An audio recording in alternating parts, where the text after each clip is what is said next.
আমার বাবা একজন কৃষক, তিনি হচ্ছে গিয়ে এখন ঢাকায় চলে আসছেন, তিনিও কাজ করছেন। আমার বাবা এখন নাইট গার্ডের জব করেন। হ্যাঁ, তিনি ওই গ্রামের অনেক মানুষদের এত পরিমাণ বুলিংয়ের শিকার হয়েছে যে এখন ঢাকায় এসে নাইট গার্ডের জব করেন। তো আমার বাবা নাইট গার্ডের জব করতে হলে আমার চা বেসলে আমার কি এমন ক্ষতি হবে বলেন? আমার জন্য তো একটু সম্মানে, আমার বাবা কাজ করেন, আমি কাজ করি, আমার পরিবারকে আমরা সবাই মিলে হচ্ছে চেষ্টা করছি পরিবারটাকে গোছানোর জন্য। চা বিক্রি করছি প্রয়োজন থেকে, মানে বিশ্ববিদ্যালয়ে এসে তো এটাই শিখি যে জনগণের টাকা মেরে খাওয়ার চাইতে জুতা সেলাই করা সম্মানের, রিক্সা চালানো সম্মানের, চা বিক্রি করা সম্মানের। কষ্ট দেখছি, বিরাট কষ্ট। আমার মায়ের ফুসফুস টিউমার ক্যান্সার হয়েছিল। আমার মা ব্যথায় কাতরায় কাতরায় বলতো, বাবা আমার লইয়া যাবে, লইয়া যাও। আসলে ভাই আমি ভাবতাম এই টিকটক হয়তো একটা ফানির জায়গা, অশ্লীলতা বেহায়া পড়ার একটি জায়গা। এখানে যে এত মা প্রিয়, বাবা প্রিয়, এত ভালোবাসা আমার ভাই বোন আছে আমি জানতাম না। আর এ ধরনের ভিডিও না বানালে হয়তো বা কোনো বুঝতামই না যে বাবা প্রিয়, মা প্রিয় এত মানুষ এত কষ্ট নিয়ে এগুলো ভিডিও দেখে।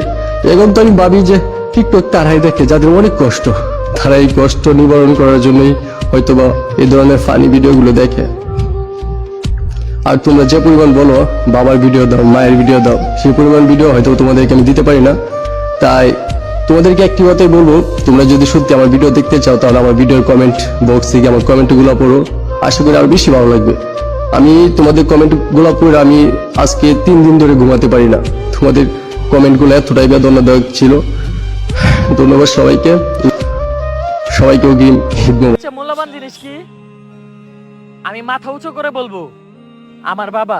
বাবা তুমি আমার বেঁচে থাকার কারণ।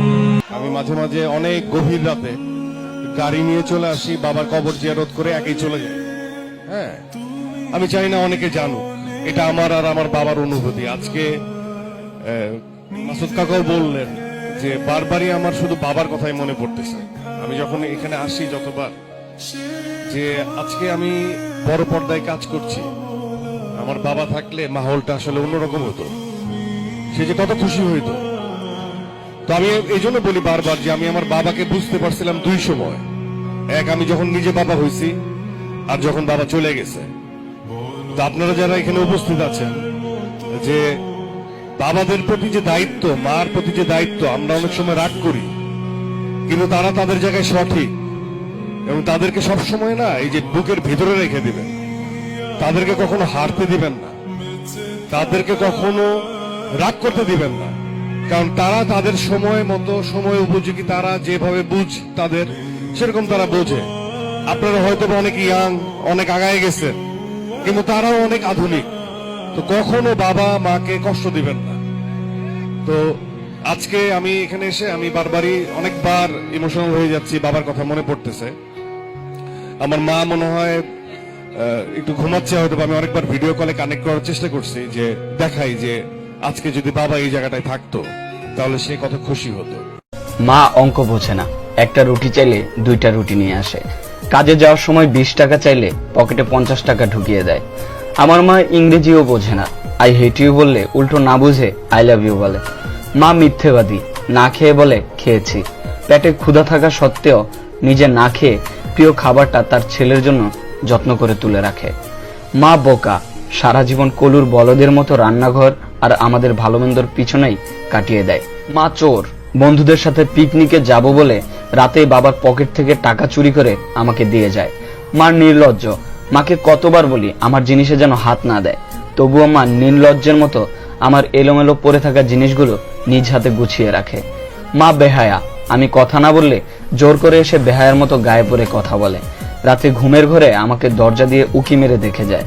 মায়ের কোনো কমন সেন্স নেই, আমার প্লেটে খাবার কম দেখলে কেমন জানি করে, খোকা এত কম খাচ্ছিস কেন, এই বলে প্লেটটা ভর্তি করে দেয়। এত খাওয়ার পরেও মার চোখে যেন কতদিনের না খাওয়া ছেলে আমি। মা কেয়ারলেস, নিজের কোমরের ব্যথা, পিঠের ব্যথায় ধুকে ধুকে মারা গেল কখনো ঔষধের কথা বলে না, অথচ আমার একটা কাশিতে তার দিনটা যেন উলট পালট হয়ে যায়। আমার মা আনস্মার্ট, সবার মায়ের মতো দামি দামি শাড়ি পরে না, কাঁধে ভ্যানিটি ব্যাগ ঝুলিয়ে স্মার্টফোন হাতে নিয়ে ঘুরতেও যায় না। সারাদিন খালি রান্নাঘর আর আমাদের ভালো মন্দের চিন্তায় তার জীবনটা কাটিয়ে দিল। আমার মা স্বার্থপর, নিজের সন্তান আর স্বামীর জন্য মা দুনিয়ার সবকিছুই স্যাক্রিফাইস করতে পারে। পৃথিবীর সবচেয়ে খারাপ, তাই আমরা সন্তানেরা তাদেরকে এত কষ্ট দেই, তবুও তারা পরিবর্তন হয় না। প্রতিদিন এইসব আচরণগুলো বারবার রিপিট করে। একটু বড় হয়ে গেলেই আমরা তাদেরকে ঝাড়ির ওপর রাখি, তবুও তারা বোকার মতো প্রার্থনায় বসে আমাদের জন্যই দোয়া করে। সারাটা জীবন আমাদের খালি ভালোবাসা দিয়েই যায়, বিনিময় দিনে একবার হলেও সন্তানের মুখে আদর করে মা ডাক শুনতে চায়। আমরা কত নির্বোধ, তাই না? মা পৃথিবীর শ্রেষ্ঠ একটা ডাক, যার কোনো তুলনা হয় না। আসলে মা কি জিনিস সেটা সেই বোঝে যার কাছে মা নেই। আসুন আমরা মা থাকতে মায়ের মর্যাদা দিতে শিখি, মাকে ভালোবাসি এবং ঠিক সেভাবেই রাখি যেভাবে আমাদেরকে সেই ছোটবেলায় লালন পালন করে এতটা বড় করে তুলেছেন। ভিডিওটি ভালো লাগলে লাইক কমেন্ট শেয়ার করতে ভুলবেন না। অবশ্যই আমার পেজটিকে ফলো করে দিবেন। ধন্যবাদ সবাইকে।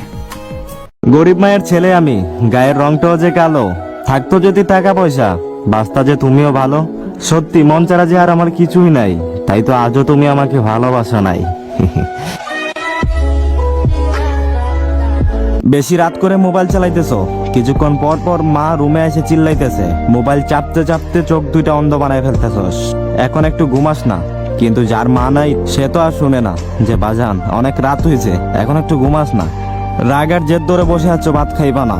দুনিয়াতে মা বাইচা না থাকলে কেউ এসে এতটা জোর করে বলবে না যে বাজান রাগ করে না, এখন খাইতে আয়।